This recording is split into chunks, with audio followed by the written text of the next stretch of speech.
Hello and warm welcome दोस्तों। हमने 2022 का पीवाईक्यू सेशन स्टार्ट किया था, इसमें 30 नंबर क्वेश्चन तक हमने डिस्कस कर लिया है। आज क्वेश्चन नंबर 31 से डिस्कस करेंगे। क्वेश्चन नंबर 30 में पॉलिटी का सेशन था, पहले पॉलिटी के बाद फिर ज्योग्राफी और इन्वायरमेंट का था। आज साइंस टे का क्वेश्चन होगा जो करंट अफेयर से रिलेटेड होगा। तो चलते हैं क्वेश्चन पे, बातें करते हैं। 31 नंबर क्वेश्चन कह रहा है, निम्नलिखित कथनों पर विचार कीजिए, उपर्युक्त में से कौन से ओपन सोर्स डिजिटल प्लेटफॉर्म पर बनाए गए हैं। अब तो इसमें हमारा पता होना चाहिए कि ओपन सोर्स डिजिटल प्लेटफॉर्म क्या है, क्योंकि ये पॉलिटी, ज्योग्राफी और इकोनॉमिक्स का क्वेश्चन नहीं है जो थोड़ा मोड़ा आइडिया रहता है तो उसे सॉल्व हो जाता है। ये इसके बारे में आइडिया होना ही चाहिए, तभी क्वेश्चन हम सॉल्व कर पाएंगे। क्योंकि साइंस एक ऐसा सब्जेक्ट है जो आप कभी भी बचपन में नहीं पढ़े हो। ये जब स्टार्ट होती है जब आप यूपीएससी प्रिपरेशन करते हो, तभी साइंस तो वैसे भी पढ़े रहते हैं, पर टेक्नोलॉजी के मामले में तो यूपीएससी में ही पढ़ते हैं। तो चलते हैं, पहले कॉन्सेप्ट समझेंगे कि हमारा open source digital platform concept है क्या।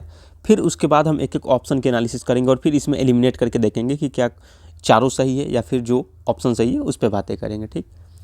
ओपन सोर्स डिजिटल प्लेटफॉर्म समझने से पहले हम समझते हैं कि क्लोज सोर्स क्या होता है, यानी बंद सिस्टम क्या होता है। अब जैसे एग्जांपल में विंडोज़ या iOS या इंस्टाग्राम क्या है कि तुम ऐप चला सकते हो। जैसे मान लेते हैं एक ऐसा प्लेटफॉर्म है जिसमें आप ऐप तो चला सकते हो, लेकिन अंदर कैसे काम करता है, डेटा कहाँ जाता है, बग कैसे ठीक होता है, ये सारी सुधार आप नहीं कर सकते हैं। बस आप उसको यूज कर सकते हो, बाकी उसमें कोई भी बदलाव नहीं कर सकते।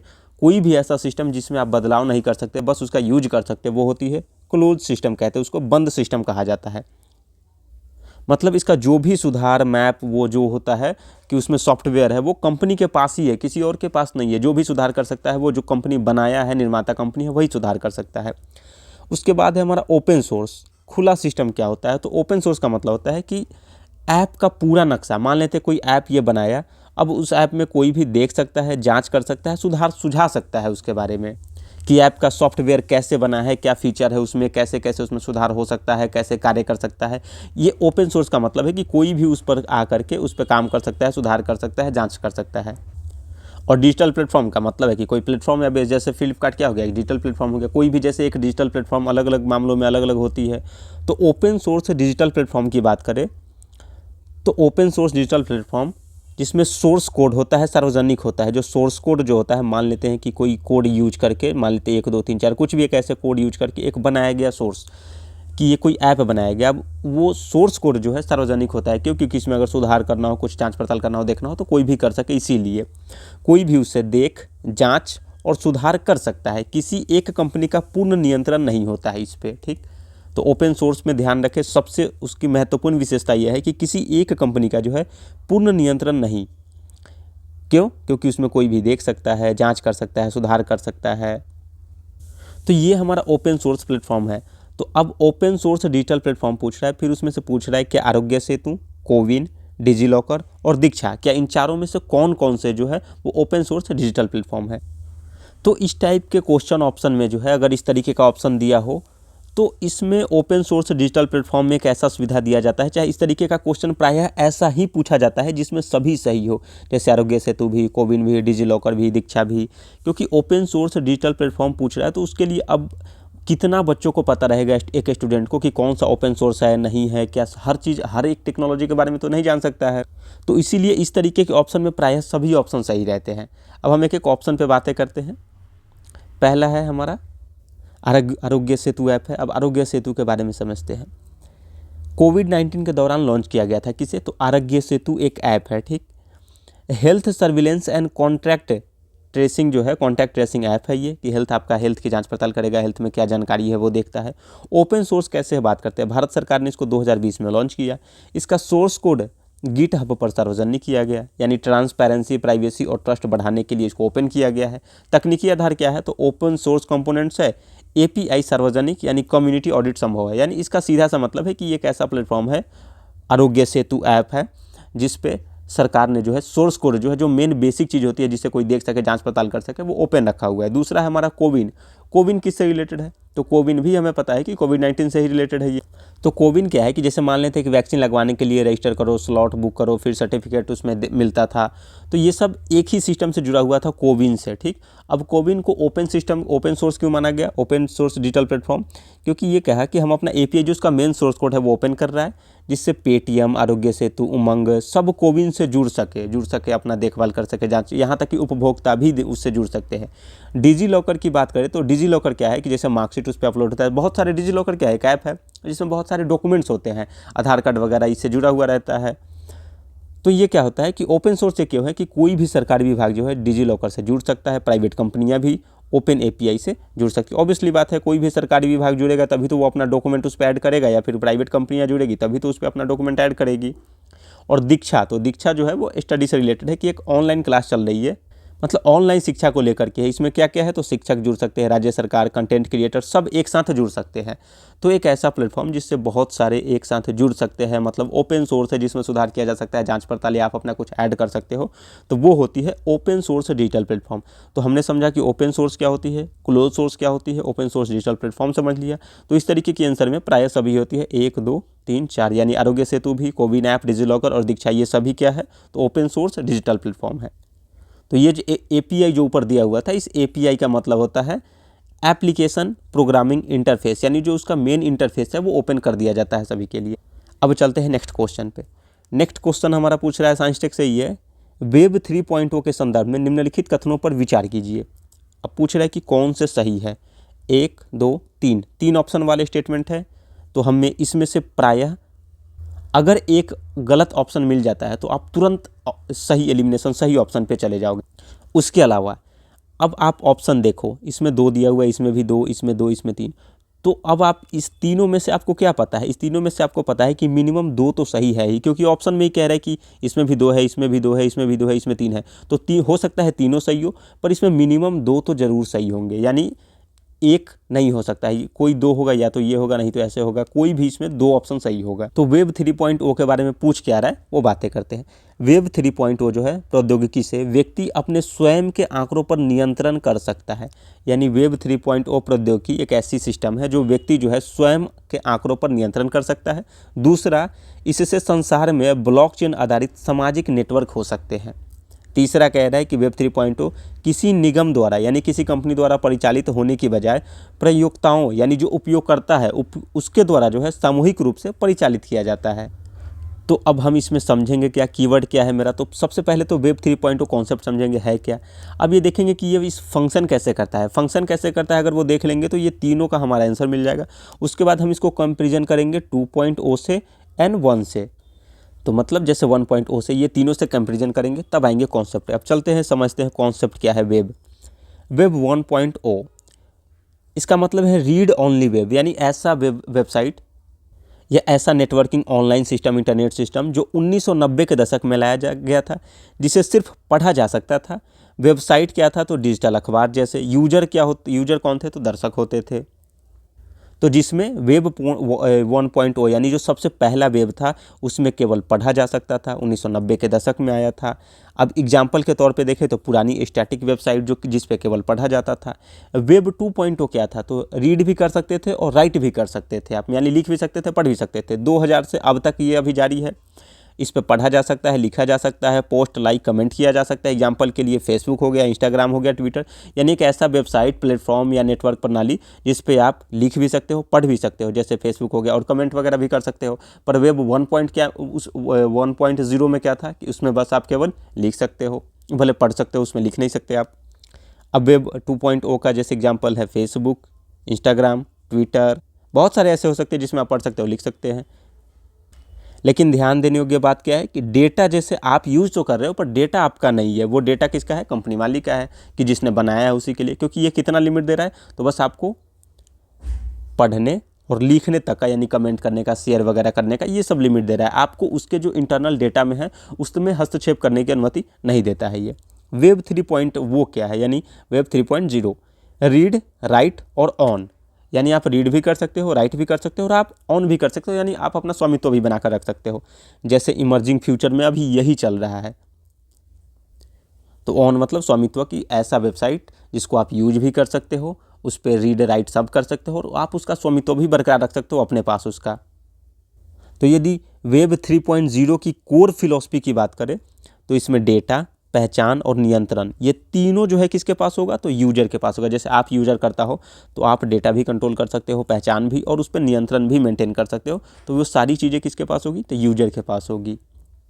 तो अब डिटेल्ड में समझते हैं कि वेब 3.0 इंटरनेट का अगला चरण है, जहाँ डेटा, पहचान और नियंत्रण जो है केंद्रीकृत कंपनियों यानी एक कंपनी के बजाय जो है उपयोगकर्ता के पास होगा। कि मान लेते हैं वेब 1.0 और 2.0 क्या था कि यह कंपनी के पास था, वहाँ से वो संचालन करता था, वो नियंत्रण करता था। पर वेब 3.0 जो है वो ये जैसे मान लेते हैं कंपनी है, पर इसका नहीं, बल्कि सारे जितने भी उपयोग करता है उनके पास इनका स्वामित्व होगा, और जो भी हस्तक्षेप करने का होगा वो उपभोक्ता के पास जो होगा, उपयोगकर्ता के पास वो अधिकार होगा उसका। तो यदि सभी के पास होगा तो इसी को तो कहते हैं कि अगर केंद्रीकृत ना हो, अगर अलग अलग सभी उपयोगकर्ता के पास हो तो वो डिसेंट्रलाइज होगा, विकेंद्रीकृत हो गया। अब ये सिस्टम संचालित कैसे होगा, तो ब्लॉकचेन के माध्यम से होगा ये। अब ब्लॉकचेन के माध्यम से कैसे होगा, इसकी प्रोसेस समझेंगे हम अभी। तो अगर इसकी कोर फिलॉसफी की बात करें तो विकेंद्रीकरण होगा। विकेंद्रीकरण क्यों, क्योंकि इसका स्वामित्व जो है उपयोगकर्ता के पास होगा। यूजर ऑनरशिप होगा, यानी जो यूज करेगा वही स्वामित्व रखेगा। ट्रस्टलेस सिस्टम होगा, यानी कोड पर भरोसा होगा, कंपनी पर नहीं। कोई कंपनी एक इसका मालिक नहीं होगा, यानी कम्युनिटी गवर्नेंस की बात करेगा ये। सामुदायिक गवर्नेंस के सब मिलकर के उसमें वो स्वामित्व बनाए रखेंगे। अब ये काम कैसे करता है, इसका प्रोसेस कैसे है, वेब 3.0 की काम करने का प्रोसेस है। तो पहला ब्लॉकचेन यानी डिस्ट्रीब्यूटेड लेजर, डेटा इम्यूटेबल यानी छेड़छाड़ मुश्किल, नो सिंगल ओनर। कहने का मतलब ब्लॉकचेन का मतलब होता है एक ऐसा ब्लॉक बना करके चेन बना देना जिसमें एक बार अगर कोई दर्ज हो गया तो उसमें कोई बाहरी आकर के हस्तक्षेप नहीं कर सकता, फिर वो दूसरे में, तीसरे में, चौथे में ऐसे दर्ज होते चला जाता है वो। उसके बाद है स्मार्ट कॉन्ट्रैक्ट्स होता है, मतलब इसमें जो है स्वचालित अनुबंध होता है। मिडिल मैन यानी जो एक बिचौलिए की बात होता है वो नहीं होता है, डायरेक्ट आप यूज करो और आपका ओनरशिप यानी जो भी हस्तक्षेप छेड़छाड़ करना है वो यूजर ही करेगा। डिजिटल वॉलेट प्लस प्राइवेट की, डिजिटल वॉलेट होता है फिर प्राइवेट की होती है उसमें। इसका मतलब है कि एक मान लेते कोई ऐसा सिस्टम है जिसमें आपकी पहचान उसमें डाल दी गई, जैसे ब्लॉकचेन था तो उसमें आपकी पहचान डाल दी गई, तो आप जब भी जाओगे तो वो आपके पहचान के बेस पे आप उस पर कंट्रोल कर सकते हो। बाकी प्राइवेट की होगी कि केवल उसको आप ही खोल सकते हो या जिसको दोगे वही खोल सकता है वो। तो अब यदि कंपैरिजन की बात करें हम, जैसे देखो अब ये मान लेते हैं क्या है वेब 2.0 और 3.0 की अगर एक बार कंपैरिजन करें तो डेटा नियंत्रण वेब 2.0 में किसके पास होता है, कंपनी के पास, जबकि 3.0 में किसके पास, यूजर के पास होता है। संचालन की बात करें तो ये सेंट्रलाइज है, यानी किसी एक कंपनी के पास इसका स्वामित्व और डेटाबेस उसी के पास होता है। लेकिन अगर 3.0 की बात करें तो ये डिसेंट्रलाइज, विकेंद्रीकृत होती है। पहचान की बात करें, आइडेंटिफिकेशन की, तो प्लेटफॉर्म अकाउंट पे पहचान होती है, जबकि इसकी पहचान कहाँ होती है, एक वॉलेट में होती है। भरोसा जो है ये कंपनी पे होता है, ये कोड या ब्लॉकचेन पे भरोसा होता है। मोनेटाइजेशन की बात करें तो प्लेटफॉर्म सेंट्रिक होती है, ये क्रिएटर सेंट्रिक होती है। तो अब यदि एक एक ऑप्शन के एनालिसिस करें तो हमारा पहला ऑप्शन कह रहा था कि वेब 3.0 से है व्यक्ति अपने स्वयं के आंकड़ों पर नियंत्रण कर सकता है। ये सही क्यों है, इसमें क्या होता है कि जैसे मान लेते हैं कि आप फेसबुक पर हो, फोटो, चैट, लाइक सब फेसबुक के सर्वर पर है, ठीक। कंपनी तय करती है डेटा यूज होगा या नहीं होगा, इसे किसे बेचा जाएगा। लेकिन वेब 3.0 में क्या होता है कि ब्लॉकचेन प्लस वॉलेट, सारा डेटा आपके पास है। अब जैसे एक बहुत बेसिक एग्जांपल से समझे तो जैसे बैंक लॉकर, चाबी सिर्फ आपके पास है। जैसे मान लेते हैं कि एक बैंक लॉकर है, आप गए बैंक में, लॉकर में चाबी सिर्फ आपके पास है, तो बिना आपकी अनुमति के जो है कोई भी डेटा ना ले सकता है ना कोई बदल सकता है, ठीक। जैसे मान लेते हैं कि अब एक एग्जाम्पल समझते हैं, ब्लॉकचेन के संदर्भ में इसको समझेंगे कि स्टेटमेंट 2 हमारा कह रहा था कि वेब 3.0 जो है संसार में ब्लॉकचेन आधारित सामाजिक नेटवर्क हो सकते हैं, ब्लॉकचेन आधारित। तो अब ये सही कैसे है कि जैसे वेब 2.0 जो है सोशल मीडिया, उसमें जैसे फेसबुक का है, मेटा का कंट्रोल, जो उसका ओनर है वो अकाउंट बंद है, कुछ नहीं कर सकते आप उसमें। लेकिन वेब 3.0 सोशल नेटवर्क में क्या है कि प्लेटफॉर्म ब्लॉकचेन पर बना है। आप याद करो क्रिप्टो करेंसी का, उसमें जो है क्रिप्टो करेंसी में मामला क्या होता है कि उसमें कोई भी एक मालिक नहीं होता है, वो भी विकेंद्रीकृत होती है। तो एकदम same to same crypto currency इसमें आ सकती है वेब 3.0 में। उसका एग्जांपल भी देखेंगे कि बहुत सारे ऐसे प्लेटफॉर्म है जो वेब 2.0 में और वेब 3.0 में है वो। तो इसमें कोई सिंगल कंपनी मालिक नहीं होता है। एग्जांपल जैसे लेंस प्रोटोकॉल हो गया, स्ट्रीमिट हो गई, मैस्टडाउन हो गए, ये सब डिसेंट्रलाइज होते हैं, विकेंद्रीकृत होते हैं, जो ब्लॉकचेन पर आधारित होते हैं। और तीसरा ऑप्शन हमारा इसमें क्या कह रहा था, तीसरा ऑप्शन कह रहा था कि वेब 3.0 जो है किसी निगम द्वारा परिचालित होने के बजाय जो है प्रयोक्ताओं यानी जो यूजर्स है उसके द्वारा सामूहिक रूप से परिचालित किया जाता है। तो बिल्कुल सही बात है कि जो यूजर्स है उनके द्वारा ही जो परिचालित किया जाएगा वो। तो ये है, तो हमारा ऑप्शन पहला एकदम क्या कह रहा था कि वेब 3.0 प्रौद्योगिकी से जो है व्यक्ति अपने स्वयं के आंकड़ों पर नियंत्रण कर सकते हैं। बिल्कुल सही बात है क्योंकि ये ब्रॉड लेवल की कॉन्सेप्ट है। वेब 3.0 संसार में जो है ब्लॉकचेन आधारित सामाजिक नेटवर्क हो सकते हैं। तो बिल्कुल ब्लॉकचेन बेस्ड जो है सोशल नेटवर्क हो सकते हैं। वेब 3.0 किसी निगम द्वारा यानी कंपनी द्वारा परिचालित होने के बजाय जो है जो यूजर्स है उसके द्वारा सामूहिक रूप से यानी सभी मिल करके जो है परिचालित करते हैं। तो बिल्कुल सही बात है। अब कुछ एग्जाम्पल देखते हैं जो वेब 1.0, 2.0 और 3.0 है। तो पहले 2.0 और 3.0 ऐप्स की बात करते हैं। तो ये देखो ब्राउजर में जैसे क्रोम क्या है वो 2.0 का है, ये वेब 2.0 है, जबकि ब्रेव भी एक ब्राउजर ही है तो ये 3.0 का है। ये स्टोरेज की बात करें तो जैसे गूगल ड्राइव हो गया या अन्य हो गया तो उसका जैसे ये भी अलग है। फिर वीडियो एंड ऑडियो कॉल्स की बात करें तो ये कुछ अलग अलग ऐप्स और कुछ वेबसाइट्स के नाम हैं जो वेब 3.0 में आते हैं। तो बेसिक वो मीनिंग समझ गए कि वेब 1.0 क्या था, तो उसमें केवल रीड कर सकते थे आप। 2.0 क्या था, तो उसमें आप रीड प्लस राइट कर सकते थे, कमेंट वगैरह कर सकते थे। 3.0 क्या था कि आप बस जो भी मालिक है, जो भी काम करना है वो सब यूजर्स करेगा, सारी चीज़ें वो यूजर्स के पास आ जाती है। जबकि इन दोनों में वो मालिक काम करता था, डेटाबेस वगैरह जो भी नियंत्रण करना वो सब ऑनर करता है। तो इस तरीके की क्वेश्चन में जैसे हमने ऊपर भी बात किया कि अगर साइंस टेक्नोलॉजी का क्वेश्चन हो, साइंस एंड टेक का, और कुछ ऐसे दे रहा हो जो थोड़ी ब्रॉड कॉन्सेप्ट की हो, तो उसमें प्रायः सभी सही होते हैं, पर फिर भी इसके लिए इन्फॉर्मेशन की नीड होती ही है। अब जैसे वेब 3.0 में बात कर रहा है तो वेब 3.0 अभी के 21वीं शताब्दी में बहुत करंट में है, ये बहुत ज़्यादा ये न्यूज़ में चल रही है। इसी वजह से जो है ये इतना ब्रॉड कॉन्सेप्ट है कि इसमें सभी शामिल हो जाते हैं। तो इसमें हमारा ऑप्शन डी 1, 2 और 3 तीनों सही है। अब चलते हैं नेक्स्ट क्वेश्चन पे, 33 नंबर क्वेश्चन। एक सेकेंड, हाँ ये भी साइंस टेक का ही क्वेश्चन है। 33 नंबर क्वेश्चन कह रहा है सॉफ्टवेयर सेवा के रूप में यानी सॉफ्टवेयर एज ए सर्विस, इसको सास बोलते हैं, के संदर्भ में निम्नलिखित कथनों पर विचार कीजिए। अब फिर इसमें 3 ऑप्शन है और कह रहा है कि इसमें से कौन सा सही है। तो अब ऑप्शन पढ़ते हैं। पहला ऑप्शन है हमारा SaaS यानी सास कार्यकर्ता जो है प्रयोक्ता अंतरापृष्ठ को अपनी आवश्यकता अनुसार निर्धारित कर आंकड़ों के क्षेत्र में बदलाव कर सकते हैं। यानी सास कार्यकर्ता जो है मीन्स कार्यकर्ता प्रयोक्ता और अंतरापृष्ठ को जो है अपनी आवश्यकता अनुसार जो उसकी मेन सॉफ्टवेयर जो बनाई गई होगी, क्योंकि अभी जो ऐसे हमने क्वेश्चन वो डिस्कस किया 31, 32 एंड ये 33, तीनों एक ही वो प्लेटफॉर्म से बेस्ड ही क्वेश्चन पूछ रहा है इसी तरीके की।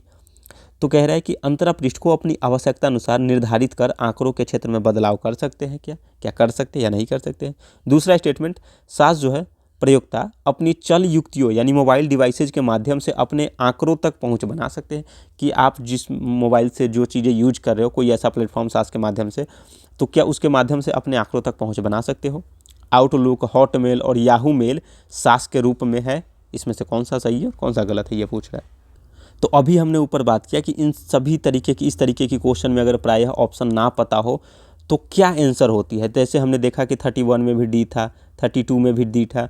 तो इस तरीके की जो ब्रॉड कॉन्सेप्ट हो जिसके बारे में अगर एक स्टूडेंट कितना समझ सकता है कि भाई एक साइंस टेक में कहाँ कहाँ इसका यूज है, कैसे है, क्या आउटलुक, हॉटमेल, याहू मेल सास के रूप में कार्य करता है या नहीं करता है, तो इसमें सभी आंसर प्राय होते हैं। पर अगर हम इसमें कॉन्सेप्ट अभी समझेंगे तो हमारा कीवर्ड क्या है, तो पहला है सास यानी सॉफ्टवेयर सेवा के रूप में, फिर उसके बाद पास समझेंगे इसी से रिलेटेड होती है, फिर उसके बाद आज समझेंगे IaaS इसी से रिलेटेड, ताकि जब ये हमारा सास कॉन्सेप्ट पूछ चुका है यूपीएससी में, अब पास और IAS दोनों इंपॉर्टेंट हो जाते हैं, तो हमें इसके संदर्भ में जानना बहुत ज़रूरी है। तो चलते हैं डिटेल्ड कॉन्सेप्ट पे, कीवर्ड का क्या बात कर रहा है वो भी देखेंगे। अब समझते हैं पहले क्लाउड कंप्यूटिंग। क्लाउड कंप्यूटिंग क्या होती है, तो सॉफ्टवेयर, प्लेटफॉर्म और इंफ्रास्ट्रक्चर, यानी सॉफ्टवेयर होता है, प्लेटफॉर्म होता है एक, और एक इंफ्रास्ट्रक्चर जो आधारभूत संरचना होता है जिसके बेस पे कुछ अलग काम होते हैं। कैसे, तो इंटरनेट के जरिए सेवा के रूप में मिलना, यानी कुछ भी अपने कंप्यूटर में इंस्टॉल या मर्ज करने की ज़रूरत नहीं है, सब क्लाउड में है। जैसे मान लेते हैं कि आपको कुछ फ़ोटो रखना है तो आपके स्टोरेज में ना जाकर के ये इंटरनेट पे जाकर के उपलब्ध हो गया, उसमें कि आपके डेटा वो आपके मोबाइल में या फिर किसी भी डिवाइस में डेटा के वो डेटा स्टोर करके रखने की ज़रूरत नहीं है, बल्कि आप जाओ सॉफ्टवेयर पे अपलोड कर दो, क्लाउड पे अपलोड कर दो, और आप अपने मोबाइल से डिलीट भी कर दो, कोई दिक्कत नहीं है, क्लाउड पे रहेगी, कभी भी आप डाउनलोड कर सकते हो या देख सकते हो। तो यूजर, फिर उसके बाद आती है जैसे ये प्रोसेस नीचे से चलती है, कैसे, तो जैसे सर्वर या नेटवर्क, क्लाउड प्रोवाइडर, फिर IaaS यानी इंफ्रास्ट्रक्चर, फिर पास यानी प्लेटफॉर्म, फिर सास यानी सॉफ्टवेयर, तब वो यूजर का मामला होता है। तो अब समझते हैं ये प्रोसेस SaaS क्या है, PaaS क्या है, IaaS क्या है। SaaS सास सॉफ्टवेयर एज ए सर्विस यानी सॉफ्टवेयर सेवा के रूप में। तो आप ये देखो, जैसे ये एक क्रम देख लो कि ये नीचे से ऊपर जा रही है, कि सबसे नीचे क्या था, तो क्लाउड प्रोवाइडर, फिर आस यानी इंफ्रास्ट्रक्चर, फिर पास यानी प्लेटफॉर्म है कुछ, सास और सॉफ्टवेयर से रिलेटेड है कुछ, और उसके बाद सबसे लास्ट में आता है यूजर। तो सबसे ऊपर यानी आम आदमी वाला, अब आम क्या है ये सास देखते हैं, तैयार सॉफ्टवेयर जो इंटरनेट से चलता है, एक ऐसा सॉफ्टवेयर जो ऑलरेडी प्रिपेयर्ड है, तैयार है, जो इंटरनेट से चलता है। यूजर क्या करता है, सिर्फ यूज कर सकता है, सेटिंग बदल सकता है, डाटा क्रिएट या स्टोर कर सकता है। यूजर क्या नहीं कर सकता, तो उस सॉफ्टवेयर को इंस्टॉल नहीं कर सकता है, अपडेट नहीं कर सकता, सिक्योरिटी से संबंधित कुछ नहीं कर सकता, या सर्वर मैनेज नहीं कर सकता है। बस वो कर क्या सकता है, तो यूज करेगा, सेटिंग बदल सकता है, डेटा क्रिएट या स्टोर कर सकता है, पर मेन काम उसका है कि सॉफ्टवेयर को ना तो इंस्टॉल करेगा, ना सॉफ्टवेयर को अपडेट कर सकता है, ना ही सिक्योरिटी से रिलेटेड कुछ चेंज कर सकता है, और ना ही वो सर्वर मैनेज कर सकता है। एग्जाम्पल के तौर पे देखें तो जैसे Gmail, Outlook, Yahoo mail, Google documents, Zoom, इन सभी पे जैसे आप देखो, क्या इसमें कुछ सॉफ्टवेयर इंस्टॉल कर सकते हो, बिल्कुल नहीं। अब जैसे प्ले स्टोर से इंस्टॉल करना वो बात नहीं कह रहा है, सॉफ्टवेयर की बात कर रहा है, जिसके बेस पे वो काम होता है, जो कोड होता है, कुछ एक इंटरनल चीज़ है जिसके माध्यम से वो बनाया जाता है। तो क्या आप सॉफ्टवेयर इंस्टॉल कर सकते हो, बिल्कुल नहीं। आप अपडेट कर सकते हो, आपके पास कुछ हक नहीं होता है। सिक्योरिटी चेंज बस आप उसका क्या करते हो, यूज करते हो, उसमें कुछ आप अपना स्टोर करके रखते हो, आप अपना उसके अनुसार सेटिंग चेंज कर सकते हो, तो ये तो नॉर्मल सी बात है। पर ध्यान रखें, Gmail, Outlook, Yahoo mail, Google documents और जूम, ये सभी क्या है, सास पे डिपेंड है। सास का प्रोसेस क्या होता है, तो कंपनी सॉफ्टवेयर बनाती है, अपने सर्वर पर रखती है। जैसे कंपनी ने सॉफ्टवेयर बना दिया, अपने सर्वर पर रख दिया, यूजर जो है लॉगिन करते हैं, मोबाइल या लैपटॉप से बस यूज करते हैं उसका। तो ये है हमारा सास, ये वाला है। अब जैसे क्वेश्चन पे आते हैं, केवल क्वेश्चन हमारा पूछ रहा था सास के बारे में ही। तो पहला है, या फिर इसको भी एक एक ऑप्शन को भी हम ऑप्शन एनालिसिस के माध्यम से ही समझेंगे। पहले समझ लेते हैं पास और जो आस था वो। पास क्या है, प्लेटफॉर्म एज ए सर्विस। यहाँ कह रहा था सॉफ्टवेयर एज ए सर्विस, यानी कोई सॉफ्टवेयर बना दिया तो वो सर्विस के रूप में यूज हो रहा है। अब यहाँ पास का मतलब प्लेटफॉर्म एक सर्विस के रूप में यूज होगा। डेवलपर वाला लेवल, डेवलपर मतलब जैसे हमने अभी समझा कि पहले था सबसे ऊपर सॉफ्टवेयर चला जाता है, पर उसके नीचे है पास, यानी सबसे नीचे क्लाउड, फिर उसके बाद आस, देन पास, तब सॉफ्टवेयर, तब यूजर। तो पास क्या है, ऐसा प्लेटफॉर्म जहां डेवलपर जो है अपना सॉफ्टवेयर या ऐप बना सकता है। कौन, तो डेवलपर जो विकसित करता है। प्लेटफॉर्म क्या देता है वो, तो प्रोग्रामिंग लैंग्वेज देगा, डेटाबेस देगा, आपको टूल्स देगा कुछ। फिर उसके बाद कि डेवलपर क्या नहीं कर सकता, तो सर्वर सेटअप, ओएस इंस्टॉल या हार्डवेयर मैनेजमेंट, ये सब नहीं कर सकते। आपको बस देगा कि प्रोग्राम लैंग्वेज दे देगा, डेटाबेस देगा, टूल्स देगा, आप यूज करो। सर्वर का सेटअप कैसे करना है वो नहीं देगा, ओएस इंस्टॉल का तरीका भी नहीं देगा कि आप ओएस में इंस्टॉल करो, हार्डवेयर मैनेजमेंट ये भी नहीं देगा। जैसे मान लेते हैं कि रियल लाइफ एग्जांपल से समझे, तो जैसे किचन में गैस, बर्तन, मसाले, कुक जो है डेवलपर सिर्फ खाना बनाता है कि आपको ये सब मिल गया, आप बस आपका काम है खाना बनाना, तो उसी तरीके से आपका सब काम मिल गया, उससे एक वो आप तैयार कर दो प्लेटफॉर्म। अगर इसका एग्जांपल देखें तो Google app engine, Microsoft azure app service और हीरोकू, ये कुछ ऐसे ऐप्स हैं जो पास के रूप में जाने जाते हैं। ये ध्यान रखें क्योंकि आप देखिए कितना डिटेल्ड क्वेश्चन पूछा हुआ है साथ से, तो पास के संदर्भ में भी डिटेल्ड ध्यान रखें। पास प्रोसेस की बात करें कैसे कार्य करता है, तो क्लाउड प्रोवाइडर प्लेटफॉर्म देता है ये, क्लाउड प्रोवाइडर प्लेटफॉर्म, यानी कुछ आपको ऐसा प्लेटफॉर्म देगा जहाँ पे क्लाउड रहेगा, जिस पे आप कोई भी चीज़ अपना रख सकते हैं। डेवलपर कोड लिखता है, डेवलपर जो है वो कोड लिखेगा। ऐप डिप्लॉय कर सकता है, यूजर ऐप जो है यूज कर सकता है, यूजर उस ऐप को बस यूज कर सकता है। फिर अब आईडोलेस देखते हैं वो क्या है, इंफ्रास्ट्रक्चर एज ए सर्विस, जो सबसे नीचे लेवल का है, सबसे नीचे रॉ पावर, यानी आईएएस क्या करता है, आईडोलेस सर्वर, स्टोरेज, नेटवर्क, इंटरनेट से किराए पर लेता है ये। यूजर क्या करता है, तो ओएस में इंस्टॉल कर सकता है, सॉफ्टवेयर इंस्टॉल कर सकता है, सिक्योरिटी मैनेज कर सकता है। क्लाउड प्रोवाइडर क्या करता है, फिजिकल सर्वर देता है, नेटवर्क देता है, डेटा सेंटर के संदर्भ में डेटा सेंटर देता है। अब जैसे एग्जांपल समझे तो खाली ज़मीन किराए पर लेना और उस पर तुम घर बनाओ, यानी आपको कुछ नहीं देगा, एक खाली ज़मीन दे दिया, बाकी सारा काम उस पर सब आप करो। पहला यही है। बल्कि दूसरा क्या है, पास क्या कह रहा था कि आपको प्लेटफॉर्म भी दे दिया, आप उसका यूज करो। तीसरा क्या है कि प्लेटफॉर्म भी दिया, उसमें सॉफ्टवेयर भी दे देता है आपको। अब रियल एग्जांपल में जैसे Amazon EC2, Google computer engine, Microsoft azure VM। अब प्रोसेस कैसे काम कर सकता है, आईएएस के कैसे करता है, तो प्रोवाइडर जो है सर्वर देता है, यूजर जो है ओएस इंस्टॉल करता है, खुद से आप जो भी ओएस इंस्टॉल करो, सॉफ्टवेयर अपने से रन कराता है कि जो भी आप अपने बनाओ। फुल कंट्रोल किसके पास होगा, तो यूजर के पास होगा। तो अब इसमें अगर कंपैरिजन की बात करें एक साथ सब में देखें, तो सास, पास, आस में किसको क्या मिलता है, तो इस सास में सॉफ्टवेयर, पास में प्लेटफॉर्म, यानी platform as a service, software as a service और infrastructure as a service. User control software में कम होता है, प्लेटफॉर्म के में मध्यम होता है, और सबसे ज़्यादा किस में होता है तो इंफ्रास्ट्रक्चर में। ऑब्वियसली बात है, क्योंकि आपको इंफ्रास्ट्रक्चर मिला, बाकी सब जो है खुद आप डेवलप किए। यूजर यदि मैनेजमेंट की बात करें तो डेटा प्लस यूआई मैनेज करता है, इसमें ऐप और डेटा मैनेज करता है, इसमें OS plus app plus data, यानी सबसे ज़्यादा मैनेजमेंट किस में होगा तो आस में। क्यों? क्योंकि आपके पास इंफ्रास्ट्रक्चर मिला, बाकी आपको डेवलप करने का काम आप ही का था। अब जैसे एग्जांपल में जीमेल हो गया जो सास में है, ऐप इंजन जो पास में आ गया, और EC2 कोई भी एक जैसे गूगल का एग्जांपल हो गया तो वो आस में आ गया। टारगेट यूजर जैसे ये इंड यूजर होता है, सबसे ऊपर का यूजर होता है सॉफ्टवेयर में, ये डेवलपर होता है और ये IT एडमिन होता है। सबसे मेन यही, क्योंकि यहीं से तो सब डेवलप होता है, क्योंकि यहीं से डेवलपर डेवलप हुआ, फिर यहीं से इंड यूजर हुआ। अगर कुछ जैसे ऑनरशिप एंड रिलेशन वो रिस्पॉन्सिबिलिटी की बात करें तो जैसे सास में एप्लीकेशन प्रोवाइडर जो होता है उसके पास वो ऑनरशिप होती है, पास में जो है यूजर के पास, और आस में भी यूजर के पास होती है। डेटा किसके पास होता है तो डेटा ऑब्वियसली यूजर का ही होगा, इसमें भी यूजर, इसमें भी यूजर होगा। OS की बात करें तो जो प्रोवाइडर है OS मतलब मेन जो आउटपुट सॉफ्टवेयर होता है वो प्रोवाइडर का, फिर यूजर का, कि आप कहाँ इंस्टॉल कर सकते हो कहाँ नहीं कर सकते हो। हार्डवेयर की बात करें तो प्रोवाइडर, इसमें प्रोवाइडर क्योंकि हार्डवेयर देगा तभी तो आप फिर कुछ बना पाओगे। तो ये है कुछ ऐसे, ये टेक्निकल है जिसको समझने में थोड़ी दिक्कत होती है, पर इस तरीके की क्वेश्चन को आपको बार बार इसको देखना पड़ेगा, पढ़ना पड़ेगा, तो ही आप समझ पाओगे। तो यदि आप भारत के संदर्भ में समझते हैं जैसे स्टार्टअप इकोसिस्टम, क्योंकि आपको स्टार्टअप करने के लिए एक इकोसिस्टम प्रदान किया गया, तो वो पास एडॉप्शन के संदर्भ में आता है। ठीक। गवर्नमेंट क्लाउड्स, यानी गवर्नमेंट क्लाउड देती है तो वो आस इंफ्रास्ट्रक्चर है, डिजी लॉकर या कोविन वो सास मॉडल है। अब हम स्टेटमेंट पे आते हैं। पहला स्टेटमेंट हमारा कह रहा था कि सास जो है कार्यकर्ता प्रयोक्ता अंतरापृष्ठ को अपनी आवश्यकता अनुसार निर्धारित कर आंकड़ों के क्षेत्र में बदलाव कर सकते हैं। तो अब जैसे इस ऑप्शन को समझे कि सास कार्यकर्ता जो है प्रयोक्ता अंतरापृष्ठ को अपनी आवश्यकता अनुसार, तो जैसे कह रहा है कि सास कार्यकर्ता यानी बायर जो है प्रयोक्ता अंतरापृष्ठ को अपनी आवश्यकता अनुसार निर्धारित कर आंकड़ों के क्षेत्र में बदलाव कर सकते हैं। अब इसको एक बार इंग्लिश में पढ़ते तो और अच्छे से समझ में आएगा, कि कभी कभी आपको कुछ टर्मिनोलॉजी अगर हिंदी में नहीं समझ में आती है तो इंग्लिश में पढ़ने से बहुत जल्दी क्लियर हो जाती है। कह रहा है सास बायर्स यानी जो ऐसे सॉफ्टवेयर को जो बाई करता है, can customise the user interface and can change data fields, मतलब जो सास बायर है क्या वो कस्टमाइज कर सकता है किसका तो यूजर इंटरफेस का, एंड क्या डेटा फील्ड को चेंज कर सकता है। तो अब समझते हैं। सास यूजर जो है, पहले आप समझे कि सास यूजर सॉफ्टवेयर के अंदर सेटिंग बदल सकता है बिना सॉफ्टवेयर को छुए, सॉफ्टवेयर के अंदर सेटिंग बदल सकता है पर सॉफ्टवेयर को चेंज नहीं कर सकता वो। जैसे आप समझते हैं कि जैसे जीमेल को एग्जांपल के तौर पे समझे तो उसमें आप क्या चेंज कर सकते हो, तो जैसे उसका थीम चेंज कर सकते हो, इनबॉक्स लेआउट चेंज कर सकते हो, लेबल्स कुछ बना सकते हो, फिल्टर्स लगा सकते हो, कॉलम्स या फील्ड्स तय कर सकते हो। तो ये सब क्या है, ये सब इंटरफेस है जो कस्टमाइजेशन होता है जिस पे आप चेंज कर सकते हो, डेटा फील्ड्स में बदलाव कर सकते हो, लेकिन आप उसके सॉफ्टवेयर जो है उसको थोड़ी ना बदल सकते कि पता चला सॉफ्टवेयर ही बदल दिए।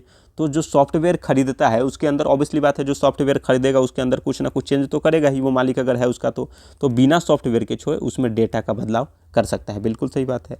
दूसरा है सास जो प्रयोक्ता है यानी सास बायर्स अपनी चल युक्तियों मोबाइल के माध्यम से अपने आंकड़ों तक पहुँच बना सकता है, यानी सास यूजर्स जिसने बाई किया है सास वो यूज करने के लिए, कैन एक्सेस देयर डेटा, क्या वो अपना डेटा एक्सेस कर सकते हैं थ्रू देयर मोबाइल डिवाइस, उस मोबाइल डिवाइस के माध्यम से।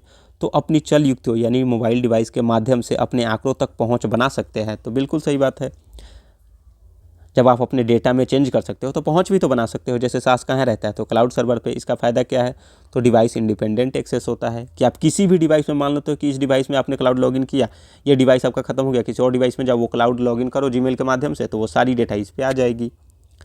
तो एग्जाम्पल जैसे देखो Gmail, Google drive, Dropbox, outlook, जो मोबाइल से लॉगिन करो वही डेटा मिलेगा, लैपटॉप की ज़रूरत नहीं है क्योंकि डेटा डिवाइस में नहीं क्लाउड स्टोरेज में है। जैसे मान लेते हैं कि आपके पास एक ये मोबाइल है, इसमें क्या है कि आपके क्लाउड में डेटा स्टोरेज है। अब आपकी ये मोबाइल गुम हो गई या चोरी हो गई, आपने दूसरा डिवाइस खरीदा, उसमें ये क्लाउड स्टोरेज वो इंस्टॉल किया और लॉगिन किया, आपका डेटा तुरंत मिल जाएगा। तो वही कह रहा है कि सास यूजर जो है अपनी चल युक्तियों यानी मोबाइल डिवाइस के माध्यम से अपनी आंकड़ों तक पहुंच बना सकते हैं। तो बिल्कुल बना सकते हैं। तीसरा स्टेटमेंट कह रहा है कि आउटलुक, हॉटमेल और याहू मेल सास के रूप में है। तो बिल्कुल सही बात है, क्योंकि जैसे आउटलुक क्या है वेब बेस्ड है ईमेल है, हॉटमेल भी है तो माइक्रोसॉफ्ट ईमेल है, याहू मेल तो वेब बेस्ड ईमेल है ये। तो ये रहा हमारा सास पास और आस से रिलेटेड जानकारी। अब जैसे हमारा ये क्वेश्चन इस बार सास के बारे में पूछा है सॉफ्टवेयर सेवा के रूप में यानी सॉफ्टवेयर एज ए सर्विस, तो हमारा तीनों ऑप्शन सही है, 1, 2 और 3, कि सास बायर जो है प्रयुक्ता अंतरापृष्ठ को अपनी आवश्यकता अनुसार निर्धारित कर आंकड़ों के क्षेत्र में बदलाव कर सकते हैं। सास यूजर जो है अपनी चल निधियों यानी मोबाइल डिवाइसेज के माध्यम से अपने आंकड़ों तक पहुंच बना सकते हैं, क्योंकि 2 डिवाइस वाला हमने एग्जांपल समझा। आउटलुक, हॉटमेल, याहू मेल ये सब सास के रूप में कार्य करते हैं। तो 1, 2, 3 यानी सभी ऑप्शन सही है।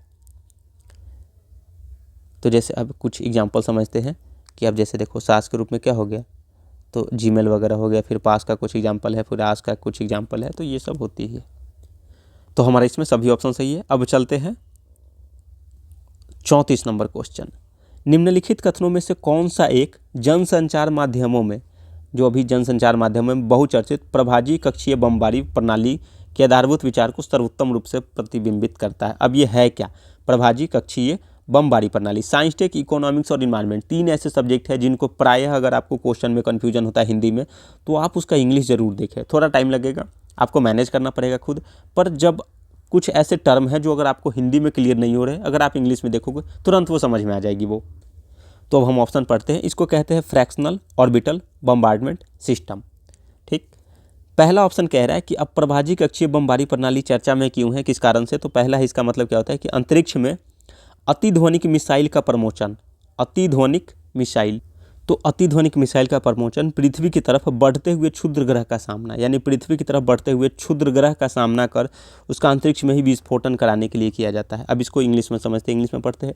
हाइपरसोनिक मिसाइल, देखिए यहाँ क्या कह रहा था, अतिध्वनिक मिसाइल, जिसको हम क्या कहते हैं hypersonic missile, is launched into space to counter the asteroid approaching the earth and explode it in space, यानी उसको स्पेस में ही वो एक्सप्लोड कर देना, विस्फोट कर देना। तो मतलब एक ऐसा मिसाइल है जो अगर क्षुद्र ग्रह आ रहा है तो हम इसको नीचे से भेजें, मान लेते ऊपर से क्षुद्र ग्रह आ रहा है तो हम नीचे से भेजें और अंतरिक्ष में इसको डिस्ट्रॉय करके ख़त्म कर दिए। दूसरा ऑप्शन कह रहा है कोई अंतरिक्ष यान अनेक कक्षीय गतियों के बाद किसी अन्य ग्रह पर उतरता है। So in English, a spacecraft lands on another planet after making several orbital motions, कि बहुत सारे कक्षाओं में गति लेने के बाद किसी अन्य ग्रह पर जाता है वो। तीसरा, कोई मिसाइल जो है पृथ्वी के परितः, यानी कोई मिसाइल पृथ्वी जो है उसके चारों ओर किसी स्थिर कक्षा में स्थापित किया जाता है, कोई ग्रह है और इसके चारों ओर स्थिर कक्षा में स्थापित किया जाता है और वह पृथ्वी पर किसी लक्ष्य के ऊपर कक्षा को त्यागता है। तो लक्ष्य के ऊपर का क्या मतलब, जैसे कोई लक्ष्य दिया तो अभी वो अपने कक्षा में बना हुआ है और जैसे ही कोई लक्ष्य दिया वो कक्षा छोड़ करके वहाँ जा करके उस पर हमला कर दिया या उस पर वो अटैक कर दिया। तो इन इंग्लिश पढ़ते हैं क्या है, in English, a missile is put into a stable orbit around the earth, यानी stable orbit around the earth and deorbits, just a minute, deorbits over a target on the earth. अब जब कोई target मिलता है तो वो orbit से निकलकर यानी डी ऑर्बिट हो जाता है और फिर टारगेट पे वो हमला कर देता है। D option in English, a space craft moves along a comet with, comet means धूमकेतु, तो comet with the same speed and places a probe on its surface. In Hindi, कोई अंतरिक्ष यान किसी धूमकेतु के साथ साथ उसी चाल से चलते हुए उसके पृष्ठ पर एक परीक्षित स्थापित करता है। तो ये हमारा स्टेटमेंट था। अब इसके बारे में हमको समझना पड़ेगा हमें कि क्या है प्रभाजी कक्षीय बमबारी स्टेटमेंट क्या है। तो चलते हैं ऑप्शन पे, पहले बातें करते हैं कि ये कीवर्ड की बात करते हैं, प्रभाजी कक्षीय बमबारी प्रणाली है क्या, फिर ऑप्शन में जो हमारा सही होगा हम उस पर आ जाएंगे। What is fractional orbital bombardment system, यानी इसको बोलते हैं FOBS सिस्टम। FOBS यानी प्रभाजी कक्षीय बमबारी प्रणाली, फ्रैक्शनल ऑर्बिटल बम्बार्डमेंट सिस्टम। प्रभाजी कक्षीय यानी FOBS एक रणनीतिक मिसाइल है, ठीक, स्ट्रेटजिक मिसाइल है, जिसमें जो है परमाणु आयुध यानी न्यूक्लियर वारहेड को, अब जैसे कोई भी मिसाइल होती है तो इसमें जो ये आगे जो लगा हुआ होता है, तो अगर मान लेते न्यूक्लियर से रिलेटेड लगा हो तो न्यूक्लियर वारहेड कहेंगे। तो न्यूक्लियर वारहेड को पृथ्वी की आंशिक कक्षा में भेजा जाता है। मान लेते हैं कि जैसे ये पृथ्वी है, इसके जो कक्षा है यहाँ से गया, इसके आंशिक कक्षा में भेजा जाता है और फिर उसे किसी भी अप्रत्याशित दिशा से लक्ष्य पर गिराया जाता है। अब जैसे मान लेते हैं कि यहाँ एक टारगेट है, इसको अटैक करना है, ये पृथ्वी है, अब इस मिसाइल को लॉन्च किया गया, इसके ऑर्बिट में चलने लगा, ऑर्बिट में गया और इसके सामने आते ही फिर डी ऑर्बिट हो गया और इस पर जाकर के अटैक कर दिया गया। क्यों? क्योंकि इससे जो है आप किसी भी दिशा में अटैक कर सकते हो, कितनी भी दूरी चाहे क्यों ना हो। आसान भाषा में बम को पूरा चक्कर नहीं लगवाया जाता बल्कि कक्षा से पहले ही नीचे गिरा दिया जाता है। इसका मतलब है कि जैसे मान लीजिए टारगेट है तो यहाँ से आपने लॉन्च किया, ऐसे गया, ये कक्षा में आते फिर यहाँ से बाहर आ गया। अगर आप यहाँ से भी लॉन्च करोगे तो ऐसे गया, कक्षा में यहाँ आया, फिर यहाँ से ये, क्योंकि कक्षा में गया और वो बस टारगेट तक पहुंचा, पूरा कक्षा ही नहीं, क्योंकि अब पूरा कक्षा क्यों, वो पूरा कक्षा का चक्कर क्यों लगाएगा, क्योंकि उसकी तो मान लेते हैं कि टारगेट यहाँ है, तो वो कहीं से भी जाए, यहाँ टारगेट सामने आया चले जाओ, तो इसीलिए पूरा कक्षा का चक्कर नहीं लगाया जाता है। फ्रैक्शनल यानी प्रवाजी शब्द का अर्थ क्या है कि वो जो है ना फ्रैक्शनल ऑर्बिटल बम्बार्टमेंट सिस्टम, तो फ्रैक्शनल का मतलब आंशिक ही होता है। मिसाइल जो है पृथ्वी की पूरी परिक्रमा नहीं करती, कक्षा का एक भाग यानी फ्रैक्शन तय करती है। इसे ही सामान्य है आईसीबीएम से अलग बनाता है। आईसीबीएम क्या है, इंटरकॉन्टिनेंटल बैलिस्टिक मिसाइल होती है कि आप एक कॉन्टिनेंट से दूसरे कॉन्टिनेंट में अटैक करो, तो उससे अलग बनाती है। क्यों? क्योंकि ये ऑर्बिट में जाकर के अटैक करता है, ऑर्बिट से। एफओबीएस कैसे काम करती है? तो पहला है कि रॉकेट जो है न्यूक्लियर वॉरहेड को लो अर्थ ऑर्बिट में ले जाता है। अब जैसे अर्थ भी यहाँ लो अर्थ ऑर्बिट में ले गया। दूसरा जो है वॉरहेड पृथ्वी की आंशिक परिक्रमा करता है। अब इसमें यहाँ से गया, मान लेते हैं आया यहाँ से यहाँ परिक्रमा किया। तीसरा स्टेप है कि तय बिंदु पर यानी रेट्रो रॉकेट एक्टिव वॉरहेड नीचे गिरता है। अब मान लेते हैं ये तय बिंदु है कि इसे यहाँ अटैक करना है, तो यहाँ आया अटैक कर दिया। स्टेप 4 क्या होता है, लक्ष्य पर अंतरिक्ष से हमला किया जाता है, यानी स्पेस बेस्ड अटैक हो गया ये, कि भाई आप अंतरिक्ष से हमला कर रहे हो यहाँ पे, क्योंकि पहले आपने मिसाइल भेज दिया जो इसके कक्षा में चला गया, फिर उसके बाद वो जो टारगेट था उस पर जाकर के अटैक कर दिया। अब यदि बात करें तो एफओबीएस को विकसित क्यों किया गया, स्ट्रेटजिक वो रेशनल के लिए, जैसे क्या है तो मिसाइल डिफेंस सिस्टम को चकमा देना। जैसे मान लेते ये आपका डिफेंस सिस्टम है, कोई भी जैसे मिसाइल आता है तो ये आपको या इसको पकड़ लिया और फिर आपको डेटा सर्वर में भेज दिया, या फिर इसके अटैक कर दिया कि कोई मिसाइल आ रहा है भाई इसको वो हमला करो उस पर ये मिसाइल डिफेंस सिस्टम को इस पर भी चकना देता है। क्यों? क्योंकि ये घूम रहा है और आपके टारगेट देखा ऊपर से सीधे आ गया। अर्ली वार्निंग रडार से बच जाता है कि भाई आपका रडार सिस्टम लगा हुआ था, उससे बच गया ये।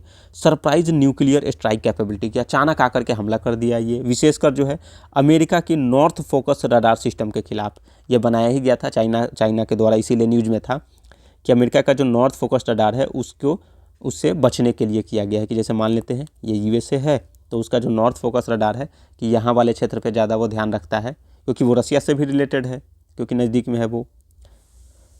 ऐतिहासिक पृष्ठभूमि की इसकी बात करें तो शीत युद्ध काल यानी कोल्ड वॉर की बात कर रहा है। सबसे पहले इसको विकसित किया था यूएसएसआर ने, सोवियत संघ ने 1960 में परीक्षण किया था, लेकिन ऑपरेशनल यूज सीमित रहा इसका, बाद में ट्रीटीज़ के कारण बंद करना पड़ा उसको। जैसे कौन सी, तो एक ये है अंतर्राष्ट्रीय संधियां में जैसे देखें तो आउटर स्पेस ट्रीटी 1967 की बात है कि अंतरिक्ष में परमाणु हथियार तैनात करना प्रतिबंधित है, लीगल न्यूएंस है यही। तो एफओबीएस क्या है, हथियार को अस्थायी रूप से कक्षा में नहीं रखती, इसलिए कानूनी ग्रे एरिया में है। क्यों? क्योंकि अब ये हमेशा स्पेस में थोड़ी ना रखता है, ये तो भाई गया ऑर्बिट में चक्कर लगाया हाफ और फिर आकर के अटैक कर दिया। तो हथियार को अस्थायी रूप से कक्षा में नहीं रखती, क्योंकि अस्थायी रूप से थोड़ी ना रखती है, वो अस्थायी रूप से रखता है, इनस्टेबल रूप से। तो कानूनी रूप से क्या है, ग्रे एरिया में, क्योंकि इस कानून के पूरे दायरे में नहीं आता वो। अब जैसे हालिया संदर्भ की बात करें कि हालिया संदर्भ क्यों था करंट में, तो 2021-22 में जो है चीन द्वारा एफओबीएस लाइक प्रणाली का परीक्षण किया गया। एफओबीएस जैसा ही था, हाइपरसोनिक ग्लिड व्हीकल के साथ इसको वो परीक्षण किया गया। एफओबीएस प्लस हाइपरसोनिक टेक्नोलॉजी। जैसे हाइपरसोनिक ग्लिड व्हीकल क्या होती है, तो मैक्स जो है उसकी 5+ गति, यानी उसकी गति जो है 5 मैक्स से ज़्यादा होती है, दिशा बदलने की क्षमता होती है, यानी कंबाइंड सिस्टम है। एफओबीएस भी है प्लस जो है एचजी भी है, यानी हाइपरसोनिक ग्लिड व्हीकल उतनी गति से चलती है, 5+ मैक्स से चलती है। डिटेक्शन और उसका इंसेप्शन करना, इंटरसेप्शन करना जो है ऑलमोस्ट इम्पॉसिबल है, क्योंकि ना आप उसको पता लगा सकते हो, ना आप उसको पूर्वानुमानित या रडार से कुछ जांच पड़ताल कर सकते हो। भारत ने अभी तक एफओबीएस विकसित नहीं की। बाकी भारत बहुत सारे तो डेवलप कर ही रहा है, विकसित कर रहा है, तो जैसे बैलिस्टिक मिसाइल डिफेंस, फिर हाइपरसोनिक टेक्नोलॉजी, तो इस तरीके से, पर वो अभी एफओबीएस भारत अभी तक विकसित नहीं किया है। तो हमने समझा कि प्रभाजी यानी फ्रैक्शनल ऑर्बिटल बम्बार्टमेंट सिस्टम क्या होता है। तो ये किससे रिलेटेड है, तो कोई मिसाइल पृथ्वी के परितः, पृथ्वी के चारों ओर किसी स्थिर कक्षा में स्थापित किया जाता है और वह पृथ्वी पर किसी लक्ष्य के ऊपर कक्षा को त्याग देता है कि भाई एक उसका जो स्टेबल कक्षा है उसमें गया और जैसे ही लक्ष्य दिखा वहाँ त्याग करके जा करके हमला कर दिया। तो ऑप्शन इसका सी है। अब जैसे ये समझते कि रडार से कैसे बचता है। अब जैसे देखो आईसीबीएम क्या है, इंटरकॉन्टिनेंटल बैलिस्टिक मिसाइल, वो पहले जैसे मान लेते हैं यहाँ से अमेरिका ने लॉन्च किया और ये चीन है, ठीक, और ये यूएसए। तो ये पहले वायुमंडल में जाएगा, उसके बाद फिर ये वायुमंडल का है तो वायुमंडल के ऊपरी भाग में जाएगा, फिर ऊपर से नीचे आएगा तो यहाँ जो रडार लगा रहेगा इसको डिटेक्ट कर लेगा। लेकिन एफओबीएस क्या है, वो पृथ्वी है तो ये पृथ्वी की कक्षा में ही जाएगा। तो जैसे देखो ये आईसीबीएम गया, यहाँ आया, ये इसका रडार सिस्टम लगा हुआ है, इसको रडार बीम ने इसको डिटेक्ट कर लिया कि हाँ कोई आ रहा है चाइना पे अटैक करने के लिए। पर अब देखो जैसे ये एफओबीएस जा रहा है तो ये पृथ्वी की लो अर्थ ऑर्बिट में है, अब ये गया, अब जैसे देखो ये क्रूज मिसाइल की तरह, पर क्रूज मिसाइल कम दूरी के लिए होता है और वो अर्थ ऑर्बिट में नहीं होता है। पर ये देखिए FOBS उसके ऑर्बिट में है, गया यहाँ, अब जैसे इसका डिवाइस यहाँ है, अब यहाँ से डिटेक्ट करेगा, डिटेक्ट किया तब तक जा करके हमला कर देगा। ये सिस्टम क्या है, तो जैसे यही है न्यूक्लियर वॉरहेड कि आपका सिस्टम रहता है, उसमें आप सिस्टम से जाओ, अब ये चक्कर लगाते लगाते आपका जो टारगेट दिखा गया वहाँ से अटैक कर दिया, कि यहाँ से गया फिर उसमें वो अपने ऑर्बिट में गया, ऑर्बिट से फिर आकर के वो अपने टारगेट पे हमला कर दिया।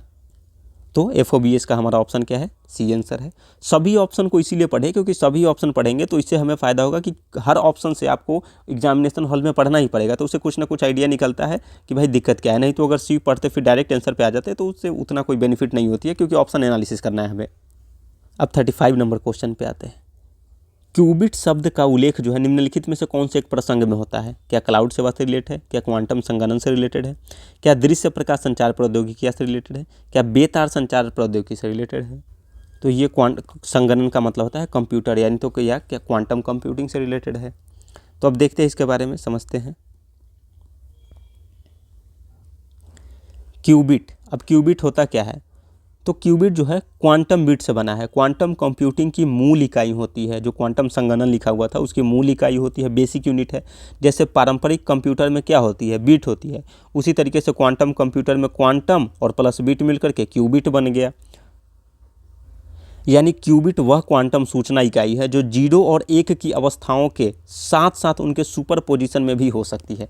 अब ये 0 और 1 और सुपर पोजिशन क्या है, तो इसको समझना पड़ेगा डिटेल, तो भी समझ में आएगा कि क्वांटम कंप्यूटिंग कैसे काम करती है। क्यूबिट कैसे काम करता है, तो सुपर पोजिशन, यानी क्यूबिट एक साथ जो है, मान लेते कोई सिक्का आप उछालते हो तो या तो वो हेड आता है नहीं तो टेल आता है। पर एक ऐसा सिचुएशन, वो भी क्वांटम कंप्यूटिंग में, कि वो एक साथ हेड भी आ सकता है और एक साथ टेल भी आ सकता है। यही बहुत कन्फ्यूजिंग सिचुएशन है कि क्वांटम कंप्यूटिंग में होता कैसे है। तो सुपर पोजिशन यानी क्यूबिट एक साथ 0 और 1 दोनों अवस्थाओं में रह सकता है, जबकि नॉर्मल कंप्यूटर क्या होता है, या तो 0 नहीं तो 1, जबकि क्वांटम कंप्यूटिंग क्या होता है, 0 और 1 दोनों में एक साथ रह सकता है वो। उदाहरण के लिए जैसे सिक्का हवा में उछाला हुआ, न पूरी तरह चित न पूरी तरह पट, कि सिक्का ऐसे, जैसे मान लेते हैं ये गोल है तो ये ऐसे हो गया कि हेड और टेल एक साथ खड़ा हो गया वो। तो सुपर पोजिशन यही होता है, ध्यान रखें आप। सुपर पोजिशन बहुत ज़्यादा इंपॉर्टेंट है क्वांटम कंप्यूटर को लेकर के, क्योंकि इस समय बहुत ज़्यादा न्यूज में भी है वो क्वांटम कंप्यूटर। तो सुपर पोजिशन में भी हो सकती है। तो सुपर पोजिशन का मीनिंग समझ गए कि दोनों अवस्थाओं में रह सकता है, ना तो पूरी तरह, जैसे मान लेते हैं कि 0 आया ना 1, यानी 0 और 1 दोनों एक साथ हो गया। जबकि नॉर्मल कंप्यूटर में, पुराने कंप्यूटर में, ट्रेडिशनल में क्या था कि या तो 0 या तो 1 होता था। अब इससे रिलेटेड एक आता है एंटेंगलमेंट। एंटेंगलमेंट क्या होता है, तो 2 क्यूबिट आपस में जुड़ जाते हैं, एक की अवस्था बदले तो दूसरा तुरंत प्रभावित हो जाता है। यह क्वांटम की शक्ति है। मान लेते हैं कि एक यहाँ से जुड़ा हुआ है और दूसरा यहाँ से है, पर आपको पता नहीं चलेगा, पर वो जुड़ा हुआ ऐसे है कि अगर यहाँ चेंज हुआ तो यहाँ भी चेंज हो गया। अब मापन, मेजरमेंट, जैसे ही क्यूबिट को मापा जाता है सुपर पोजिशन टूट जाती है, 0 या 1 मिलता है कि 2 स्थिति थी, अब जैसे ही मापे तो टूट गई। अब इसको हम इमेज के माध्यम से समझते हैं। जैसे ये देखो, आपको पता नहीं चलेगा, पर मान लेते हैं कि एक वस्तु यहाँ है। अब ये एक अप्रत्यक्ष तरीके से यहाँ से जुड़ा हुआ है कि आपका ये चेंज हुआ तो ये वाला भी वस्तु अपने आप चेंज होगा। तो यही इंटेंगलमेंट होता है, उलझाव होता है, कि दोनों इस तरीके से जुड़े होते हैं कि एक चेंज हुआ तो दूसरा भी चेंज होता है। तो आप टर्म ध्यान रखें कि सुपर पोजिशन का क्या मतलब होता है। एंटेंगलमेंट का मतलब होता है कि 2 क्यूबिट आपस में जुड़ जाते हैं और एक की अवस्था बदलती है तो दूसरा भी तुरंत प्रभावित हो जाता है, और जैसे ही मेजर करेंगे तो सुपर पोजिशन टूट जाती है। तो सुपर पोजिशन और एंटेंगलमेंट ये दोनों ध्यान रखें।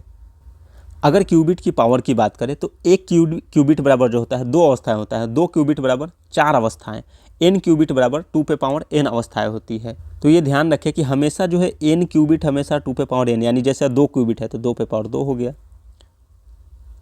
अगर 3 क्यूबिट की बात करें तो 2 पे पावर 3, 4 क्यूबिट की बात करें तो 2 पे पावर 4।